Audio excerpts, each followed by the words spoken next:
beneficiar, e chega, afinal, a Jango, que criou dentro da Uni um núcleo de criação de arte, que fez teatro, fez cinema, fez livros e exposições de pintura, todas voltadas e signatárias desse relatório de setembro.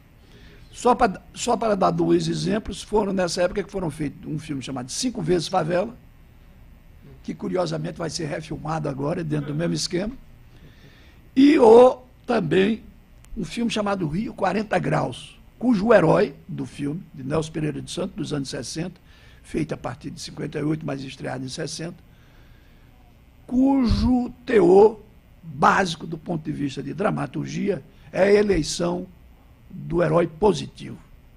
Todos nós sabemos que o herói positivo é uma ingenuidade. E fazer um filme daqueles, quando você já tinha, esta época, filmes como Ladrão de Bicicleta, é uma completa distorção.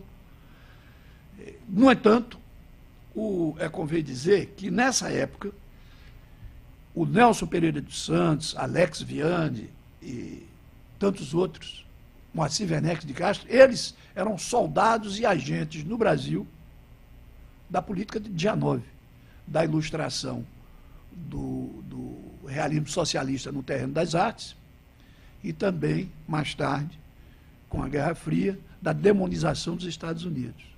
Outra grande figura nesse nível era o escritor Jorge Amado, que só repudiou isso depois do degelo khrushcheviano. Até então, o Jorge Amado era uma das forças do realismo socialista e do dianovismo dentro do Brasil. Nessa época, a imprensa esquerdista do Brasil detinha cerca de 23 órgãos, inclusive jornais, A Voz Operária, etc., etc., revista chamada Para Todos, dominada pelas esquerdas e, curiosamente, hoje comprovada, produzidas, ilustradas, redigidas com o célebre Ouro de Moscou. A outra vertente, que é mais sofisticada, e como disse o nosso Rafael, ela parte de uma certa compreensão de que o Marx, com as suas teorias econômicas, errou feio, é a Escola de Frankfurt.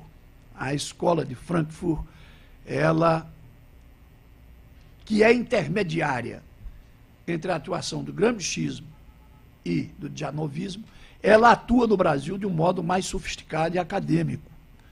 Ela é um entendimento teórico e estético, como já figurou aqui por pessoas como George Lukács ou o Adorno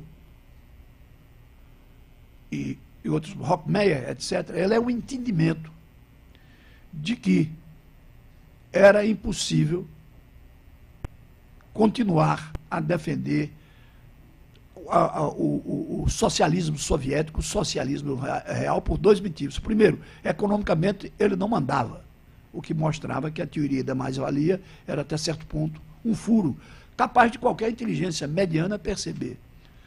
Por outro lado, no mesmo caudal marxista, Marx dá importância, além da mais-valia, ao que ele conceituou como a alienação.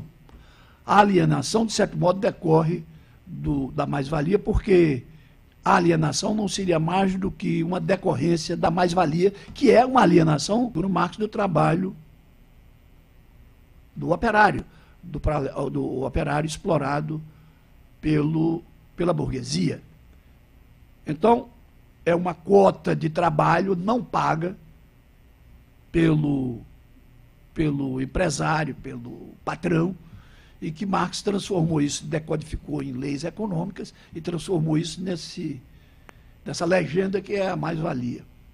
Então, Marx também considera igualmente a questão da alienação. Ele prefigurava que no processo industrial, o operário, porque, como descobriu a escola clássica da economia liberal, a fragmentação do trabalho era necessário para tornar o trabalho rentável, em série. Você pegava aquele cérebro, exemplo, a cabeça do alfinete, o outro fazia o corpo, o outro fazia a ponta aguda. Porque se o cara fosse sozinho fazer um troço daquilo, não tinha rendimento, não tinha produção. Então, a partir desse entendimento, Marx disse que a diversificação do produto, feito por diversos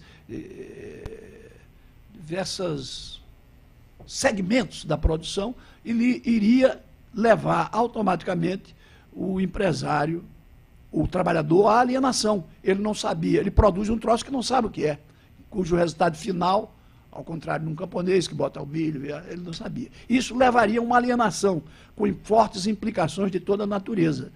A partir daí, estaria estabelecido a infelicidade natural e permanente do trabalhador, de um modo geral, dentro do processo capitalista de produção.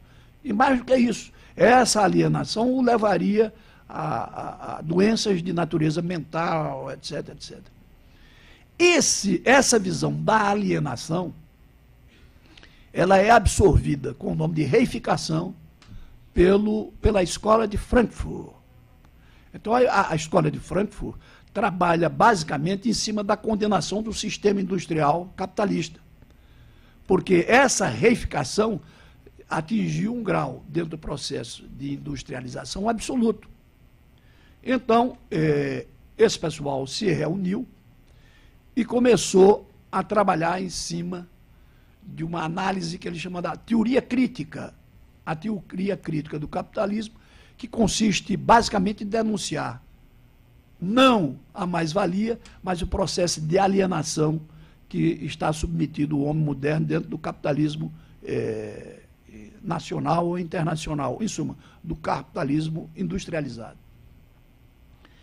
Isso gerou toda uma conceituação, toda uma formulação de como essa teoria crítica se desenvolveria entre os aliados e os divulgadores da Escola de Frankfurt, com fins ideológicos reformistas ou revolucionários.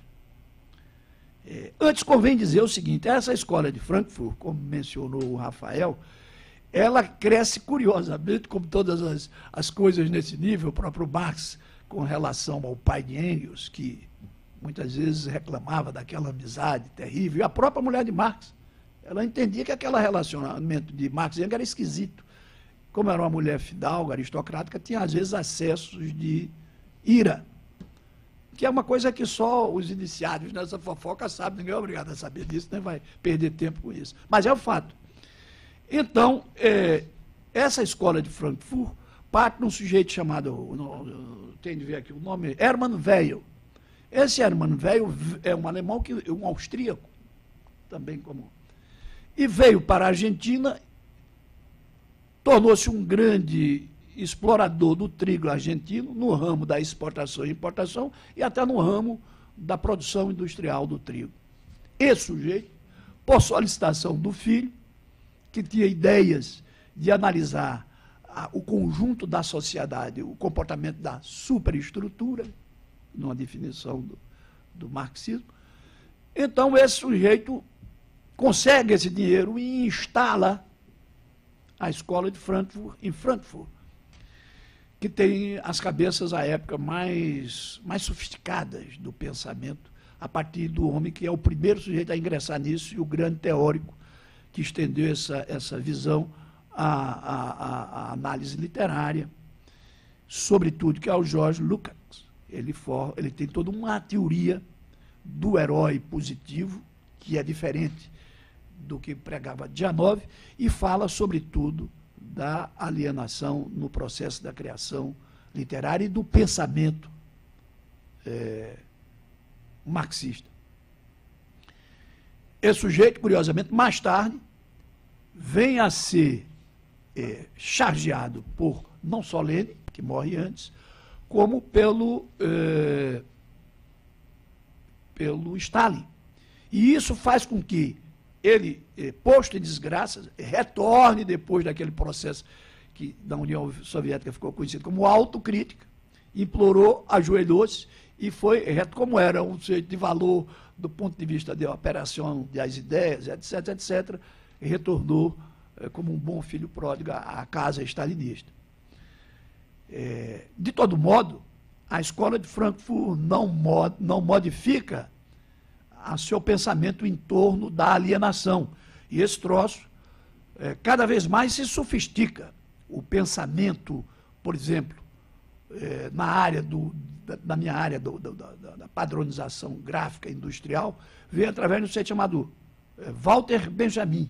Esse Walter Benjamin todo esse é um agente muito especial do ponto de vista mental, do ponto de vista humano. Esse Walter Benjamin, por exemplo, mais tarde, ele tinha uma alternativa de fugir do nazismo, ele era judeu, pelo um caminho aberto na Espanha, compreendeu? E ele era de tal modo despreparado para enfrentar o mundo, que ficou parado no meio da fronteira. E aí os nazistas vieram e apanharam. Para você ver que é um tipo de gente meio especial, porque o próprio instinto de conservação do sujeito recomenda que ele atravesse a fronteira, né? Mas o cara não atravessou, não sei se por vontade de morrer ou alguma coisa dessa natureza. Bem, esse Walter Benjamin, ele trabalha em cima da ideia da reprodução industrial das formas de lazer dentro da atividade cultural ou da arte. E aí a arte ganharia uma outra conotação, uma conotação de arte massificada para o consumo de largo espectro. É célebre esse ensaio dele, que qualquer pessoa pode ver, com um pouco de sofisticação. Ele era um leitor permanente de revistas em quadrinhos e tal. Era um sujeito que colecionava frases. Ele tinha um grande arquivo, como era um rapaz também rico, ele colecionava em arquivos frases que tal. Ele passava, então, a esquadrear o processo de conhecimento como uma coisa, algo estanque, que o processo industrial massificava. Essa escola de Frankfurt tem importância no Brasil porque, mais tarde, sobretudo quando os militares tomam o poder, ela, para penetrar no espaço acadêmico, nas publicações, na vida editorial do país, para fomentar uma elite que trabalha em cima disso, tipo Carlos Nelson Coutinho e Leandro Condor, que mais tarde sistematizam a questão gramsciana das ideias